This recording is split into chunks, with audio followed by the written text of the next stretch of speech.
Like it seems this year across the board, you've just been very steady in your approach, steady in your matches, you're consistent. What is it in your mindset that makes you able to kind of do that, be consistent in your approach? Yeah, I do my best to stay consistent, but just treating every match the same, no matter who the guy is, who my opponent is. Just go out there and do what I do best, get some takedowns, and try to score as many points as I can. What was the biggest adjustment in coming here? Or was there any? No, not much. Just getting excited to learn, from different coaches, different partners, but not much of an adjustment really. Tom had said, like, for you, just getting used to being a Hawkeye was something that you had to get used to a little bit. How was that jump for you now that you're a few matches into your Iowa career now, getting used to the next step and that next pressure of being an Iowa Hawkeye wrestler? Yeah, when you got the Iowa singlet on, everyone's coming at you.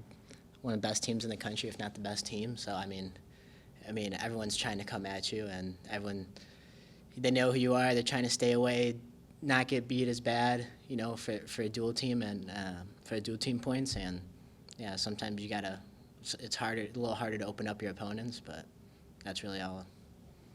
Michael, you knew about the brands, especially Tom Tom before you came here. Now that you've been here for 3, 4, or 5 months, whatever it's been, anything that surprised you about him? Yeah, I think looking at it from an outsider's perspective, you think that they're just like can't have fun, always super strict, and they're strict when they need to be, and they're locked in and focused. During practice times when we need to be, but they smile too, like they're people, like they can have fun. So How much Tom mentioned back at Media Day that back where you were in high school, he was looking at you, he evaluated you and things of that nature, and then the coaching change happens for you at your previous college. I mean, how much did that previous experience, make the decision easier, I guess, to come to Iowa in your mind? yeah, I've said before, everyone wants to come to Iowa. I don't know too many high school wrestlers who wouldn't want to come to Iowa, especially if they're getting recruited. But yeah, it just didn't work out the first time, and I got my second go around, and I was excited. I was excited that they reached out to me again. But I understand, was it Franek who actually came first, who made the decision first, and then you joined him, or how did that work? No, we were the same. We wanted to go somewhere together, and we made the decision same day. He might have posted his recruitment like a couple minutes before mine, but yeah, it was we were on the phone right before that and saying like, yeah, we're gonna go to Iowa. When did you get here on campus? I didn't have a place to live, so not until end of summer, really. So. What's been the biggest shock about Iowa, or biggest shock about either here, campus, or the state, or anything since you've been here?